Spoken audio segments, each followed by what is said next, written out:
Semua pengetahuan terhubung ke semua pengetahuan lainnya. Yang menyenangkan adalah membuat koneksinya. Arthur Alfred.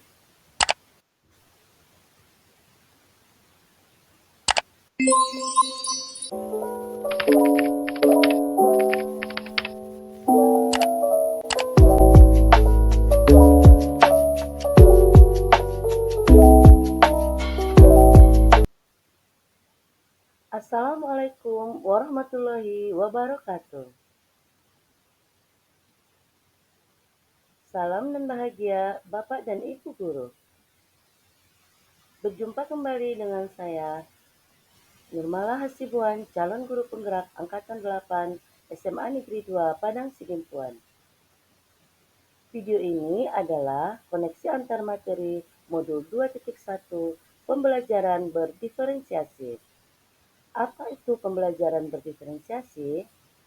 Pembelajaran berdiferensiasi adalah usaha guru dalam menyesuaikan proses pembelajaran di kelas untuk memenuhi kebutuhan belajar individu murid, yaitu pembelajaran diferensiasi adalah pembelajaran untuk mendukung semua murid di kelas. Kita mengetahui bahwa setiap anak adalah unik.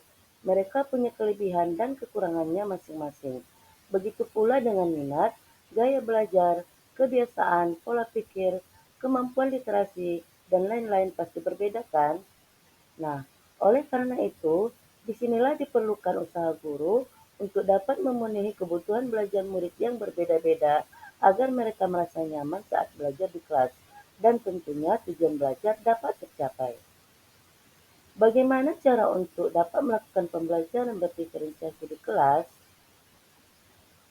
Agar dapat melakukan pembelajaran berdiferensiasi, guru harus mengetahui tujuan pembelajaran, mengetahui dan merespon kebutuhan belajar murid, menciptakan lingkungan belajar yang mengundang murid untuk belajar, melakukan manajemen kelas yang efektif, dan melakukan penilaian berkelanjutan. Berkaitan dengan kebutuhan belajar murid, guru harus memahami tiga aspek berikut: kesiapan belajar murid atau readiness, minat murid, profil belajar murid.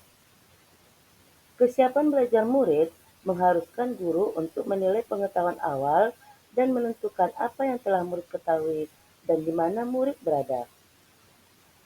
Minat belajar. Minat setiap anak pasti berbeda-beda. Minat adalah salah satu motivator penting bagi murid untuk melibatkan diri aktif dalam proses pembelajaran. Profil belajar murid berkaitan dengan lingkungan, budaya, gaya belajar, dan kecerdasan majemuk yang pasti berbeda-beda.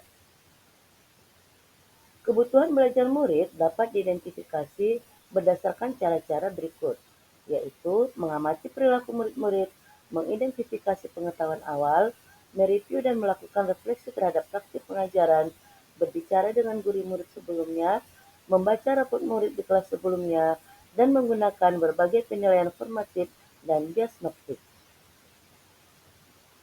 Strategi untuk mendiferensiasi pembelajaran bisa melalui diferensiasi konten, diferensiasi proses, atau diferensiasi produk, atau bisa juga kombinasi antara ketiganya.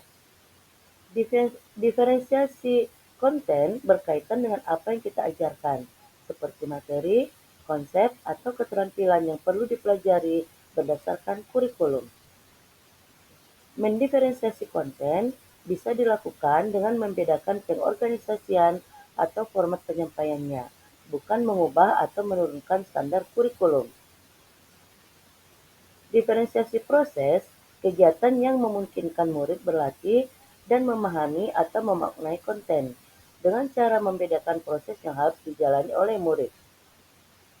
Sedangkan diferensiasi produk, bukti yang menunjukkan apa yang murid telah pahami dengan cara membedakan atau memodifikasi produk sebagai hasil belajar murid, hasil latihan, penerapan, dan pengembangan apa yang telah dipelajari. Adakah keterkaitan antara modul pembelajaran berdiferensiasi dengan modul-modul yang lain? Tentu saja ada. Untuk dapat melakukan pembelajaran berdiferensiasi, maka guru harus berusaha memenuhi kebutuhan belajar anak sesuai dengan kodrat alam dan kodrat zaman berdasarkan filosofi Ki Hajar Dewantara.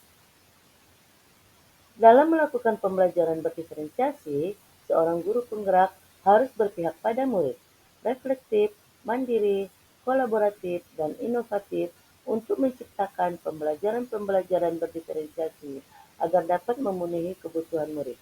Dengan demikian, seorang guru penggerak dapat mewujudkan kepemimpinan murid dengan menuntun murid merdeka belajar. Hal ini sesuai dengan nilai dan peran guru penggerak. Pembelajaran berdiferensiasi dapat menjadi salah satu strategi untuk mewujudkan visi guru penggerak yang berpihak pada murid. Kemudian, dalam pelaksanaan pembelajaran berdiferensiasi, antara guru dan murid harus ada kesepakatan kelas terlebih dahulu agar proses pembelajaran dapat berjalan dengan baik sesuai dengan nilai-nilai budaya positif. Demikianlah pemaparan koneksi antar materi modul 2.1 ini. Semoga menginspirasi. Terima kasih. Salam dan bahagia. Wassalamualaikum warahmatullahi wabarakatuh.